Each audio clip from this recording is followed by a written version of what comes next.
بسم اللہ الرحمن الرحیم الحمد للہ وحدہ والصلاة والسلام علی من لا نبی بعدہ اما بعد فاعوذ باللہ من الشیطان الرجیم بسم اللہ الرحمن الرحیم فاذکرونی اذکرکم آمنت باللہ صدق اللہ مولانا العظیم مولاي صل وسلم دائما ابدا على حبيبك خير الخلق كلهم منزه عن شريك في محاسنه فجوهر الحسن فيه غير منقسم مولاي صل وسلم دائما ابدا على حبيبك خير الخلق كلهم آستانہ عالیہ علی پور سیدہ شریف میں دوسری مرتبہ آپ دوستوں کے سامنے ہم کلامی کا شرف نصیب ہو رہا ہے۔ رب کریم کے فضل و احسان سے شریعت و طریقت کا بھرپور فیض اس خوبصورت ماحول میں درخشاں نظر آتا ہے۔ رب کریم اپنے محبوب کریم صلی اللہ تعالی علیہ وسلم کے نالین پاک کے صدقے اس گلشن کو مزید رحمتوں اور برکتوں سے مالا مال فرمائے۔ حضرات ذی وقار، خانقاہیں، آستانے ہر دور میں انسانیت کی فکری اور قلبی رہنمائی کا فریضہ سر انجام دیتی رہی ہیں اور دیتی رہیں گی۔ اس ماحول میں ہمیشہ یہ دیکھ کر انتہائی اطمینان اور مسرت ہوتا ہے کہ اکابر کا جو حقیقی مشن ہے الحمدللہ اس ماحول میں جاری و ساری ہے۔ اللہ رب العزت نے اس زمین پر اپنے محبوب اور پاک بندوں کو جو عزت و عظمت عطا فرمائی ہے اس کا تذکرہ کرتے ہوئے کریم نبی صلی اللہ تعالی علیہ وسلم نے ارشاد فرمایا کہ روز قیامت کچھ لوگ نوری ممبروں پر بیٹھے ہوں گے اور وہ ان ممبروں پر بیٹھنے والے لوگ خود سر تا پا نور نظر آ رہے ہوں گے۔ لوگ حیران ہو کر ایک دوسرے سے پوچھ رہے ہوں گے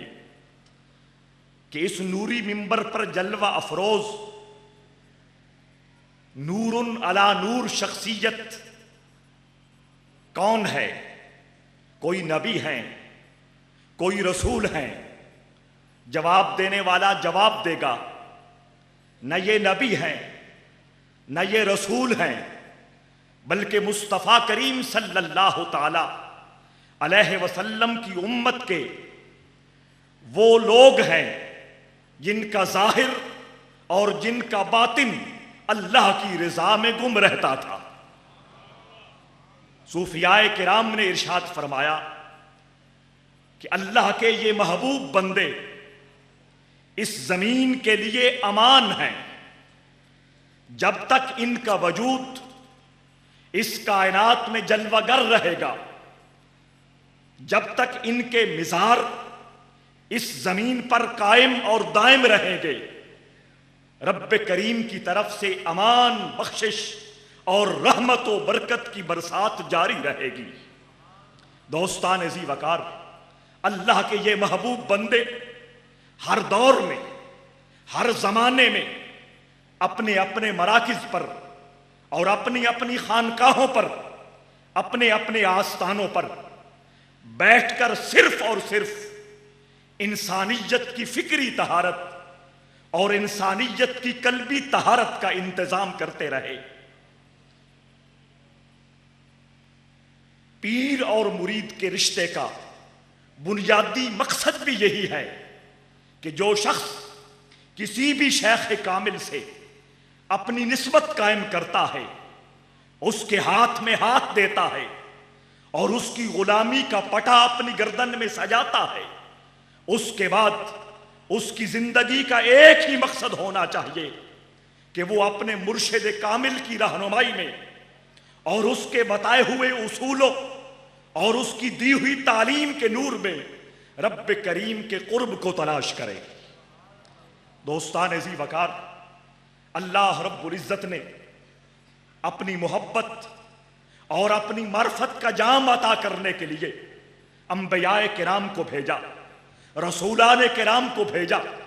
نبوت و رسالت کا سلسلہ جب ختم ہوا تو محبت و معرفت کا جام بانٹنے کے لیے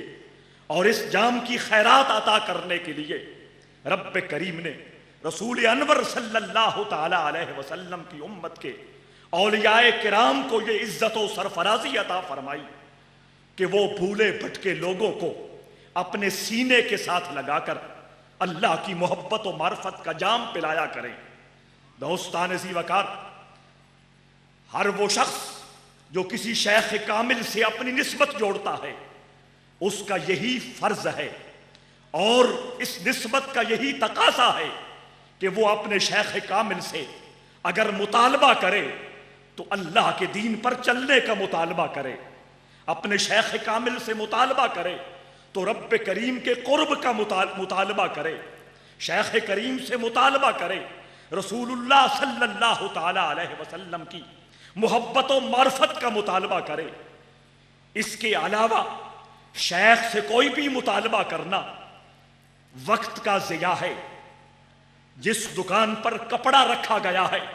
اس دکان سے جا کر کپڑا لیا جاتا ہے، اس پر سبزی پڑی ہے وہاں سے سبزی کا مطالبہ کیا جاتا ہے،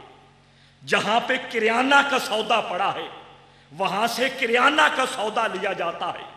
جہاں سپیر پارٹس پڑا ہے وہاں سے سپیر پارٹس لیا جاتا ہے۔ یہ آستانے، یہ خانقاہیں اور یہ روحانی مراکز سبزیاں نہیں بیچتے، کپڑے نہیں بیچتے، سپیر پارٹس نہیں بیچتے، کریانے کا سودا نہیں بیچتے۔ یہ مراکز اور یہ روحانی اڈے اللہ اور اس کے رسول کی محبت کا سودا بیچا کرتے ہیں۔ تو جو لوگ ان آستانوں سے وابستہ ہوتے ہیں، ان کی غلامی پہ ناز کرتے ہیں اور ان کی مریدی کو زندگی کا سب سے بڑا اعزاز سمجھتے ہیں، ان کا حق یہی ہے کہ ان دکانوں پہ آ کر، ان مراکز پہ آ کر، ان روحانی سرچشموں پہ آ کر اگر وہ مطالبہ کریں تو صرف اور صرف اللہ کی معرفت کا مطالبہ کریں۔ قرآن حکیم نے واضح طور پہ ارشاد فرمایا، الرحمن فاسأل بہ خبیرا، لوگو رحمان کے بارے میں پوچھنا ہو تو اس سے پوچھو، رحمان کی تلاش کرنی ہو تو اس کی درگاہ میں جا کے تلاش کرو جو رحمان کی خبر رکھنے والا ہے۔ یہ مراکز اور یہ روحانی آستانے براہ راست اپنے رب کریم سے تعلق جوڑ کے رکھتے ہیں، رسول کریم صلی اللہ تعالی علیہ وسلم کی معرفت سے ان کے سینے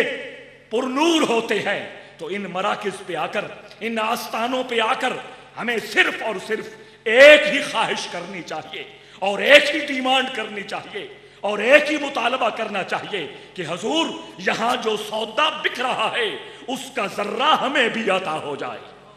دوستان ذی وقار، اللہ رب العزت نے اپنی محبت اور اپنی معرفت کا جام عطا کرنے کے لیے اپنا ذکر تجویز کیا ہے۔ فاذکرونی اذکرکم، رب کریم نے ارشاد فرمایا، لوگو تم مجھے یاد کرو، اس کے بدلے میں ہمیشہ تمہیں یاد کرتا رہوں گا۔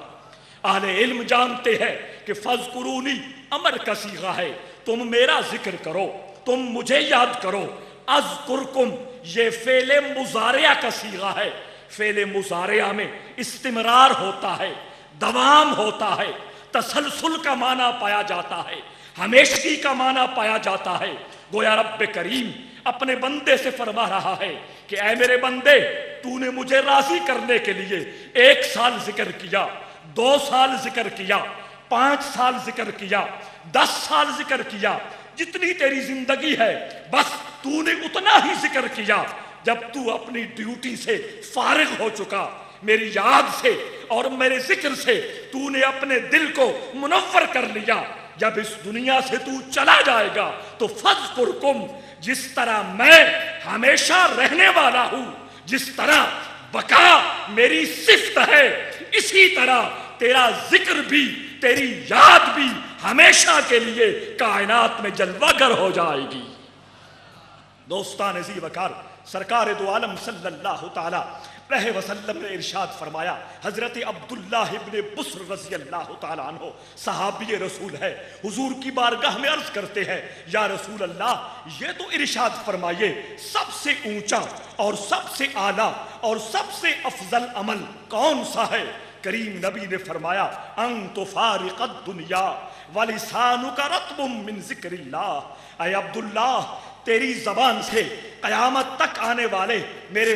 امتیوں تک یہ پیغام پہنچ جانا چاہیے کہ اس کائنات کے اندر سب سے اونچا اور سب سے اعلیٰ اور سب سے افضل عمل یہ ہے کہ جب حضور کا امتی اس دنیا کو چھوڑ رہا ہو تو اس کی زبان پر اللہ کا ذکر جاری ہو جائے۔